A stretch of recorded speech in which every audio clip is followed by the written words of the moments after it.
పెద్దపల్లి జిల్లా అంతర్గాం మండల తహసీల్దార్ ఆఫీసులో ఏసీపీ అధికారులు దాడులు నిర్వహించారు. ఎంఆర్ఓ ఉయ్యల రమేష్ ను ఏసీపీ డీఎస్పీ రమణమూర్తి అదుపులోకి తీసుకున్నారు.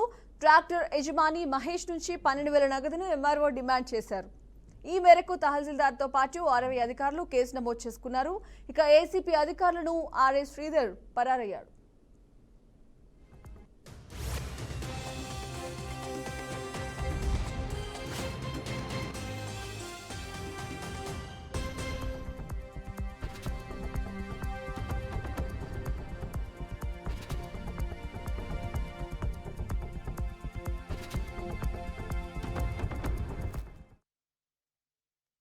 ఎస్ఐ గారికి దొరికితే ఎంటీ బండి తీసుకొచ్చి పోలీస్ స్టేషన్లో పెట్టింది సార్.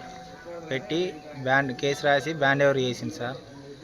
మన మండలం మండలంలో తీసుకొచ్చి ఎంఆర్ఓకి అప్పచెప్పింది సార్. అప్పచెప్పి బ్యాండ్ ఓవర్ చేసుకున్నారు సార్. చేసుకున్నాలే మళ్ళీ 2 రోజులు గ్యాప్ ఇచ్చి ఫైల్ ఎంఆర్ఓ ఆఫీస్కి పంపించిన రిలీజ్ ఆర్డర్ తీసుకోరని చెప్పి ఎస్ఐ గారు చెప్పింది సార్. పోయినాలే ఇక్కడ తహసీల్దార్ దగ్గరికి ఎంఆర్ఓ ఆఫీస్ కాడికి వచ్చినాలే ఎంఆర్ఓ ₹1,00,000 పైన అని చెప్పి నాతో మాట్లాడింది సార్. మాట్లాడినాలే బతలాడినా సార్. రిక్వెస్ట్ చేసిన సార్. రిక్వెస్ట్ చేస్తే 75,000 అన్నాడు సార్. మళ్ళీ రిక్వెస్ట్ చేసిన సార్. రోజు రిక్వెస్ట్ చేసుకుంటా దండం పెట్టుకుంటా కాలు మొక్కుంటా రిక్వెస్ట్ చేస్తే 50,000 అన్నాడు సార్. 50,000 అన్నట్టుగా అస్సలు ఇంటలేడు సార్. ఎంత చెప్పినా కానీ దండం పెడతా కాలు మొక్తా అస్సలు ఇంటలేడు సార్. ఇంటకపోతే దారంలో శివరాను 12,000 మాట్లాడిందంట సార్.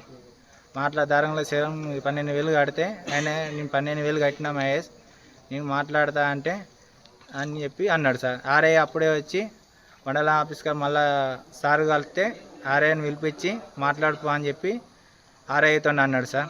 ఆర్ఐ వచ్చి అంటే దారంలో శివరం 12,000 ఇచ్చిండు, నువ్వు అదే తీసుకొని రాపా అని చెప్పి దారంలో శివరం పేరు చెప్పి 12,000 నా దగ్గర నుంచి తీసుకోవడం జరిగింది సార్. 25,000 డీడీను 12,000 తీసుకోవడం జరిగింది సార్. ₹1,00,000 డీడీ కట్టుకొని వచ్చినాలుగా పైన 70,000 ₹1,00,000 అని చెప్పి అంటారు. లేకుంటే పైసలు తీసుకురమ్మంటారు సార్.